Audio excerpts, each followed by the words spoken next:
திருவள்ளூர் மாவட்டம் பள்ளிப்பட்டு சாய் ஸ்ரீ பதின்ம மேல்நிலைப் பள்ளியில் 30வது சிறப்பு ட்ரிகிண்டா ஆண்டு விழா மற்றும் பட்டமளிப்பு விழா கொண்டாடப்பட்டது. விழாவிற்கு சிறப்பு அழைப்பாளர்களாக திருவள்ளூர் ராஜாஜிபுரம் பாரதி மெட்ரிக் மேல்நிலைப் பள்ளியின் தாளாளர் திரு எஸ் பார்த்தசாரதி அவர்கள், வேப்பம்பட்டு ஸ்ரீ ஞானபாலு வித்யாலயா மெட்ரிக் மேல்நிலைப் பள்ளியின் தாளாளர் திரு எம் ராதா அவர்கள், ஸ்ரீ ராமகிருஷ்ணா மெட்ரிக் மேல்நிலைப் பள்ளி பட்டாபிராம் தாளாளர் திரு ஆர் காசிராஜ் அவர்கள், எக்ஸல் மெட்ரிக் மேல்நிலைப் பள்ளி திருமுல்லை வாயில் தாளாளர் திரு எஸ் ஏ பாலகிருஷ்ணன் அவர்கள், நபி கிரசன்ட் மெட்ரிக் பள்ளி ஆவடி தாளாளர் திரு கே குலாப் ஹுசைன் அவர்கள் மற்றும் ஜாக்கப் பள்ளி குழுமம் தாளாளர் திரு ஜே ஒய் ஜேம்ஸ் ஜெயராஜ் அவர்கள் சிறப்பு அழைப்பாளர்களாக கலந்து கொண்டு மாணவர்களின் சொந்த படைப்பாற்றலை வெளிக்கொணரும்படியான சிறந்த வழிகாட்டுதலை வழங்கினார்கள்.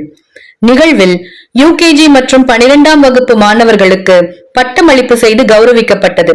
பள்ளியின் முதன்மை முதல்வர் திரு கே சி விஜயகுமார் அவர்கள் ஆண்டறிக்கையினை வாசித்தார். பள்ளியின் தாளாளர் திரு டி எஸ் எம் குருமூர்த்தி அவர்கள் பெற்றோர் மற்றும் சமூகத்தின் வரம்புகள், மாணவர்களுக்கான சவாலான செயல்பாட்டு அளவீடுகள், பள்ளியின் ஆழமான அடையாளம் மற்றும் சாதனைகள் குறித்து பெருமையடைந்தார். சிறப்பு விருந்தினர்கள் மாணவர்களுக்கு விருதுகள், பதக்கங்கள் மற்றும் பரிசுகளை வழங்கி பாராட்டினர். பார்வையாளர்கள் அனைவரின் கவனத்தை ஈர்க்கும்படியாக 12ஆம் வகுப்பு மாணவர்கள் நிகழ்ச்சிகளை தொகுத்து வழங்கினர். மாணவர்களின் வண்ணமயமான கண்கவர் நடனம் பார்வையாளர்களை கவர்ந்தது. பெற்றோர்களும் பொதுமக்களும் திரளாக வந்திருந்து மகிழ்ச்சியுடனும் ஆரவாரத்துடனும் விழாவினை கண்டுகளித்தனர்.